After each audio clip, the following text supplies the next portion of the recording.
আমরা অনেকদিন পরে আবার একটু ভিডিও নিয়ে আসতেছি। তো আমাদের এক আপু নতুন, উনি আজকে তার দ্বিতীয় ক্লাস। আপু, আপনার নাম হচ্ছে নূর আপু, রাইট? জি। জি।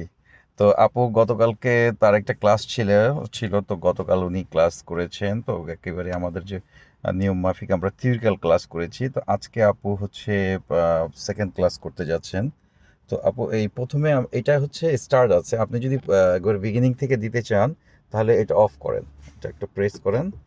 এবার কি করব, গাড়িটা অফ হয়ে গেল। ওকে, এটা হাইব্রিড গাড়ি, তো সে কারণে ইঞ্জিনের ইয়েটা মানে যে ঝাঁকুনিটা থাকে না এবং অনেক সময় বোঝাও যায় না। যাই হোক, তো এখন আমরা যদি স্টার্ট করি একবারে একবারে ফুল স্টার্ট, ওকে, ফুল একবারে শুরু থেকে করব। ওকে, গাড়িটা একেবারে অফ। ওকে, এখন আমরা কি করব, প্রথমে পাওয়ার দিব, ব্রেকটা প্রেস করে, হ্যাঁ, পাওয়ারটা পুশ করব। ওকে, এই গাড়িটা স্টার্ট হচ্ছে। হুম, গাড়িটা স্টার্ট হয়ে যাচ্ছে। ওকে, ওইখানে যখন রেডি লেখা থাকবে, এই যে দেখেন রেডি লেখা, তখনই মনে করবেন গাড়িটা ফুল। ওকে, মানে স্টার্ট একবারে। ওকে, এখন শুধু মানে ইয়ে দিলে নিয়ম মাফিক চালানো যাবে, বা এখন একবারে রেডি গাড়িটা চালানোর জন্য। ওকে, তো ওইখানে রেডি লেখা উঠেছে, আমরা দেখতে পাচ্ছি। তো এখন আমরা কি করব, প্রথমে আমরা নিয়মটা হচ্ছে প্রথমে গাড়িতে উঠে বসবো, বসে সিটটা ঠিক করব, সিট বেল্ট পরবো, তারপরে মিররগুলো অ্যাডজাস্ট করব, করে এরপরে হচ্ছে আমি পুল আউট করব। তো পুল আউট করার আগে আমরা একটু সামনে পিছিয়ে একটু আবার একটু চেক করে নেই।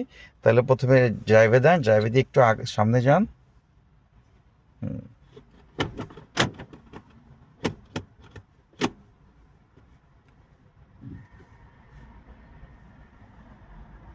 আপু চালাচ্ছেন গাড়িটি। ব্রেক ধরবো, ব্রেক ধরে পার্কিংয়ে দেন।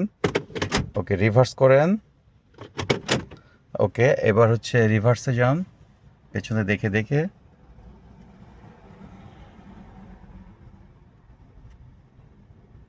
এতে হয় কি, পায়ের কন্ট্রোলিংটা তৈরি হয়। আমরা এই জন্য এই কাজটা করিয়ে থাকি স্টুডেন্টদেরকে দিয়ে। আবারও একটু সামনে যান। এতে করে বোঝা যায় যে কতটুকু গাড়ি প্রেস করলে কতটুকু যায়, এবং মানে এভাবে একটা ব্রেক এবং গ্যাসের একটা কম্বিনেশন তৈরি হয় এবং একটা কন্ট্রোলিং তৈরি হয়। আবার একটু করেন এগেইন।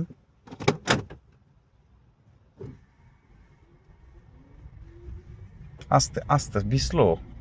সো আমরা মূলত এটা করতেছি কন্ট্রোলিং করার জন্য, হ্যাঁ। জাস্ট ওকে, আবার পার্কিংয়ে দেন।